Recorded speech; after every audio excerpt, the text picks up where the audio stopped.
रामनगर सुंदर सी गांव में कैलाश नाम का व्यक्ति और अपनी पत्नी पारो और बेटी लक्ष्मी के साथ रहता था। कैलाश का गांव में बहुत सम्मान था। सब गांव वाले उसकी बात मानते थे। उसके सामने बोलने की किसी की हिम्मत नहीं होती थी। एक दिन पारो अपनी बेटी लक्ष्मी से कहती है, बेटी, तू शादी क्यों नहीं करना चाहती है? तेरे पिताजी तेरे लिए कितना परेशान रहते हैं और एक तू है जो शादी करने के लिए तैयार ही नहीं है। आखिर क्या वजह है इसकी? माँ, अगर तुम इतना कह रही हो तो मैं शादी कर लूंगी, लेकिन मेरी एक शर्त है। मैं शादी उसी लड़के से करूंगी जो मेरी हर बात मानेगा। अगर ऐसा कोई लड़का है तो मैं उससे खुशी खुशी शादी कर लूंगी। अब ऐसा लड़का मैं कहाँ से ढूंढ कर लाऊं तेरे लिए मेरी बेटी? एक बात हमेशा ध्यान रखना, पत्नी को पति की हर बात माननी चाहिए। और एक तू है, उल्टा रिवाज चला रही है। कोई सुनेगा तो क्या कहेगा कि पत्नी पति पर हुक्म साधती है और पति चुपचाप उसकी बात मान लेता है। देखो माँ, अगर तुम मेरी शर्त नहीं मानोगी तो मैं कभी शादी नहीं करूंगी, चाहे कुछ भी हो जाए। किसी तरह ये बात गांव के जमींदार की आलसी बेटे के कानों तक पहुंच गई। ये बात सुनकर उसे बड़ा आश्चर्य हुआ। उसने सोचा, ये कैसी अजीब शर्त है। मैं इस लड़की का घमंड चकनाचूर कर दूंगा। मैं भी आज कसम खाता हूँ, इसी लड़की से शादी करूंगा और कभी इसकी बात नहीं मानूंगा, चाहे जो भी हो जाए। अगले ही दिन रमेश अपनी माता के पास गया और कहने लगा, माँ, मैं कैलाश की बेटी लक्ष्मी से शादी करना चाहता हूँ। क्या हो गया बेटा तुझे? क्यों मजाक करता है? कल तक तो तू शादी के नाम से मुंह बनाता था और आज एकदम शादी का ख्याल तेरे दिमाग में कहाँ से आ गया? चल मान ले, अगर हम तेरी शादी कर भी दे तो तू अभी कुछ करता धरता भी तो नहीं है। बीवी बच्चों का गुजारा कैसे करेगा? हम तेरा कब तक साथ दे सकते हैं? कभी ना कभी तुझे कोई काम तो करना ही होगा। माँ, मैं अभी कुछ सुनना नहीं चाहता हूँ। मुझे बस शादी करनी है, वो भी कैलाश की बेटी लक्ष्मी से। तुम पिताजी से बात करके कैलाश के घर जाओ, उसकी बेटी का हाथ मांगने मेरे लिए। रुक्मणी अपने पति उदय भानु से कहती है, बेटा जवान हो गया है, तुम उसका विवाह कर दो, मुझे भी थोड़ी राहत मिल जाएगी। इतना बड़ा घर है, मुझसे इतना सारा काम नहीं हो पाता है। अरे भाग्यवान, तुम ये क्या कह रही हो? रमेश तो कुछ करता धरता भी नहीं है, सारा दिन घर में यूं ही पड़ा रहता है। मैंने उससे कितनी बार कहा है कि खेतों पर जाओ, काम करो, मजदूरों के साथ मिलकर थोड़ी मेहनत कर लिया करो, लेकिन वो है कि सुनता ही नहीं। हमारे पास इतनी सारी जमीन है, अगर वो खेती का काम नहीं सीखेगा तो फिर जमीन पर खेती कैसे करेगा? अगर वो चाहता है कि उससे मेहनत नहीं होगी तो मेहनत मत कर, लेकिन खेतों पर जाकर मजदूरों को ही देख लिया करे, मजदूर सही से काम कर रहे हैं या नहीं कर रहे हैं, या समय ही पास कर रहे हैं। अब मैं अकेला कौन कौन सा काम देखूं? तुम सही कहते हो, लेकिन अभी वो नासमझ है। अगर हम इसका विवाह करा देंगे तो ये खुद ही काम करने की सोचेगा और इसका ये आलसीपन दूर हो जाएगा। कहे तो तुम बिल्कुल वैसे ही सही रही हो। तुम्हारी नजर में कोई लड़की है रमेश के विवाह के लिए? हमारे गांव में कैलाश जी रहते हैं, वो एक सम्मानित और अच्छे इंसान हैं। उनकी बेटी लक्ष्मी बहुत ही खूबसूरत और सुशील है। अच्छा, तुम कैलाश की बेटी लक्ष्मी की बात कर रही हो? अरे, कैलाश तो बहुत ही अच्छा इंसान है। गांव के सभी लोग उसकी बहुत इज्जत करते हैं। हम कल ही कैलाश के घर चलेंगे। रमेश के रिश्ते के लिए तुम तैयारी शुरू कर दो। अगले दिन उदय भानु और उसकी पत्नी कैलाश के घर पहुंच जाते हैं। अरे जमींदार साहब, कैसे आना हुआ? सब खैरियत तो है ना? हाँ कैलाश भाई, सब ठीक है। दरअसल हम यहाँ पर तुम्हारी बेटी लक्ष्मी का हाथ मांगने आए हैं, अपने बेटे रमेश के लिए। हमें पता चला है कि लक्ष्मी बहुत ही शिक्षित और समझदार है। ये तो बहुत अच्छी बात है। आपने बिल्कुल सही किया जमींदार साहब। इससे हमारी दोस्ती रिश्तेदारी में बदल जाएगी। कुछ ही दिनों में लक्ष्मी और रमेश का विवाह हो जाता है।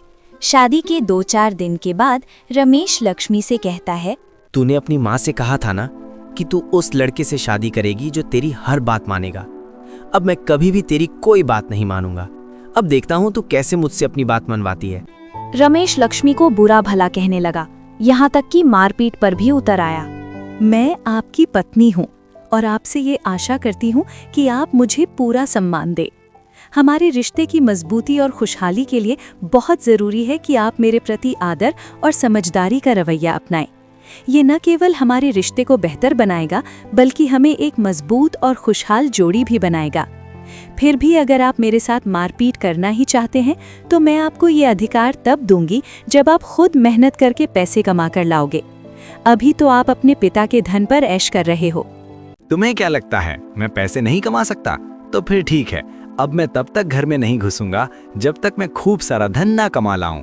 रमेश अपनी पत्नी से ये बात गुस्से में कह तो देता है लेकिन बाद में वो सोचने लगता है। अरे मैंने तो अपनी जिंदगी में कोई काम ही नहीं किया, ऐसे में मुझे क्या काम मिल सकता है जिसे मैं कर सकता हूँ? एक काम करता हूँ, मदन से मालूम करता हूँ। उसने बहुत सी जगह पर काम किया, वो मुझे कोई ना कोई काम के बारे में जरूर बता सकता है। रमेश मदन के घर पहुंच जाता है और मदन से कहता है, मदन, तुमने यार बहुत सी जगह पे काम किया है, मुझे भी कोई काम करना है। तुम्हारी नज़र में कोई काम हो मेरे लिए तो मुझे बताओ। अरे रमेश, कैसी बात कर रहा है यार तू? इतने बड़े जमींदार का बेटा है, तुझे क्या जरूरत है काम धाम करने की? अरे काम करने की जरूरत तो हम जैसे गरीब लोगों को है भाई। दरअसल सुरेश, मैंने किसी से शर्त लगाई है।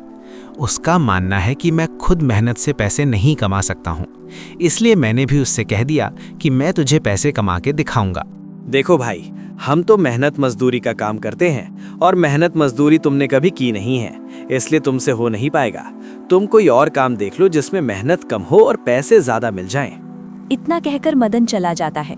रमेश को मदन की बात पर बहुत गुस्सा आता है, लेकिन वो कर भी क्या सकता था, इसलिए चुप रहता है।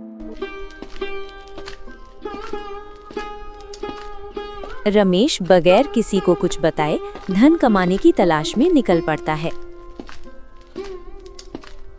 वो अपने गांव से करीब 20 किलोमीटर दूर एक अमीर सेठ के पास जाता है।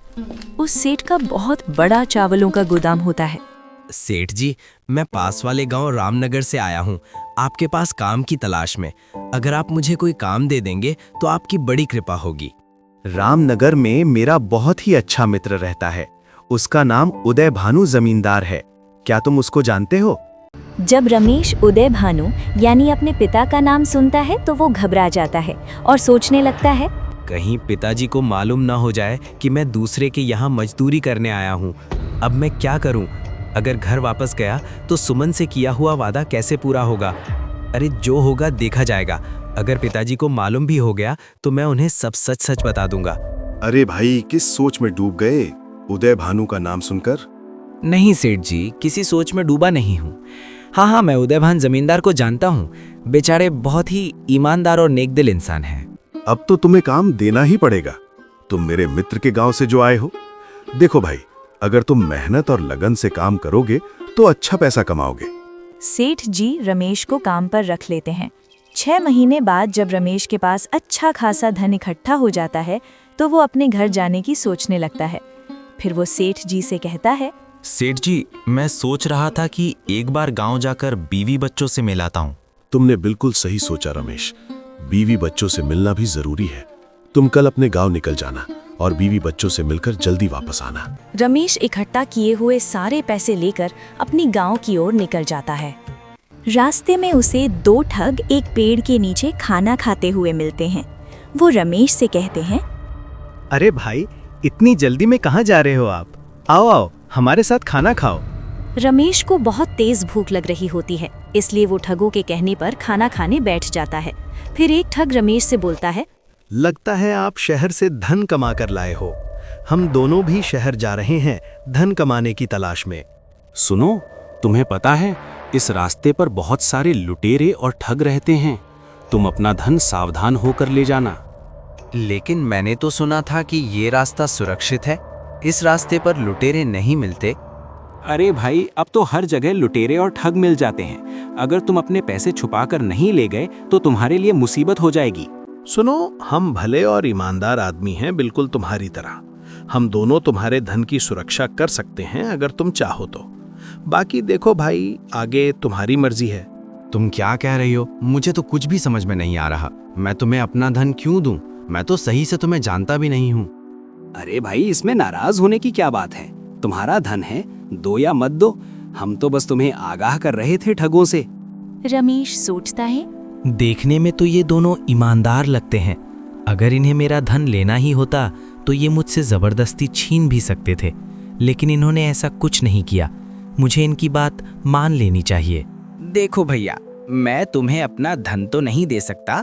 हाँ, एक काम कर सकता हूँ। अगर तुम मेरे साथ मेरे गांव तक चलोगे तो मैं तुम्हें थोड़े बहुत पैसे दे दूंगा। इस तरह मेरे धन की सुरक्षा भी हो जाएगी और तुम दोनों की कमाई भी हो जाएगी। ठीक है, हम कुछ देर बाद चलेंगे, तब तक थोड़ा आराम कर लेते हैं। तीनों पेड़ के नीचे बैठकर आराम करने लगते हैं। कुछ ही देर में रमेश को नींद आ जाती है। दोनों ठग रमेश का सारा धन चुरा कर ले जाते हैं। जब रमेश की आंख खुलती है तो उसे वो दोनों ठग कहीं भी दिखाई नहीं देते। तो वो हड़बड़ाकर अपना धन देखता है तो उसे धन भी नहीं मिलता है। इसलिए रमेश बहुत परेशान हो जाता है। धीरे धीरे रात होने लगती है। कमलेश को दूर उजाला दिखाई देता है। वहाँ एक बुढ़िया का घर था। रमेश ने बुढ़िया से कहा, मैं शहर से धन कमा कर लाया था। रास्ते में मुझे 2 आदमियों ने ठग लिया। मैं बहुत थका हुआ हूँ। क्या आप मुझे अपने घर में ठहरने के लिए थोड़ी सी जगह दे सकती हैं? बुढ़िया बहुत ही नेक दिल की औरत थी। उसकी कोई औलाद नहीं थी। उसने रमेश को अपने घर में रुकने की आज्ञा दे दी। बुढ़िया एक छोटी सी चाय की दुकान चलाती थी जिससे वो अपना गुजर बसर करती थी।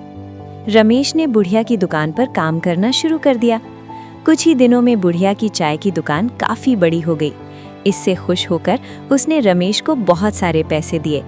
बुढ़िया से पैसे लेकर रमेश सोचने लगा, अब मेरे पास खूब पैसे हो गए और घर से निकले हुए भी बहुत दिन हो गए। अब मुझे घर चलना चाहिए। इस बार बहुत ही सावधानी से जाऊंगा और उसके बाद लक्ष्मी पर रौब दिखाऊंगा। रमेश ने बुढ़िया से घर जाने की इजाजत मांगी और फिर अपने घर की ओर चल दिया।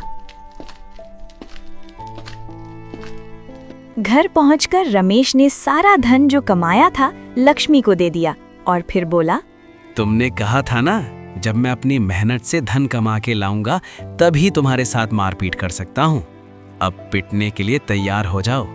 देखो, मैं तुम्हारे साथ मारपीट करना नहीं चाहता, लेकिन मुझे तुम्हारा घमंड तोड़ना है, इसलिए मुझे तुम्हारे साथ मारपीट करनी होगी। स्त्री को पीटना बहुत बड़ा पाप है। मैं तुम्हारी जीवन साथी हूँ।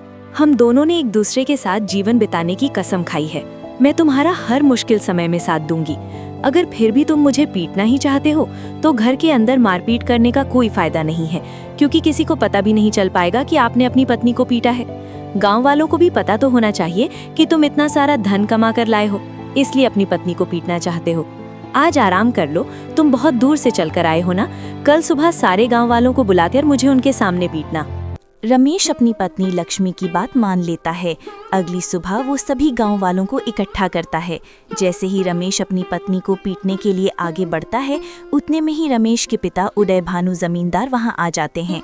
बदतमीज नालायक, ये क्या कर रहा है? एक स्त्री पर हाथ उठा रहा है।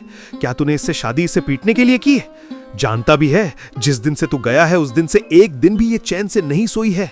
हर वक्त तेरी याद में रोती रहती है और एक तू है जो इस मासूम को पीटने के लिए तैयार है। भीड़ के सामने रमेश शर्मिंदा हो जाता है। उसके दिल से लक्ष्मी के लिए नफरत मिट गई थी। उसे अपनी गलती का एहसास हो गया था।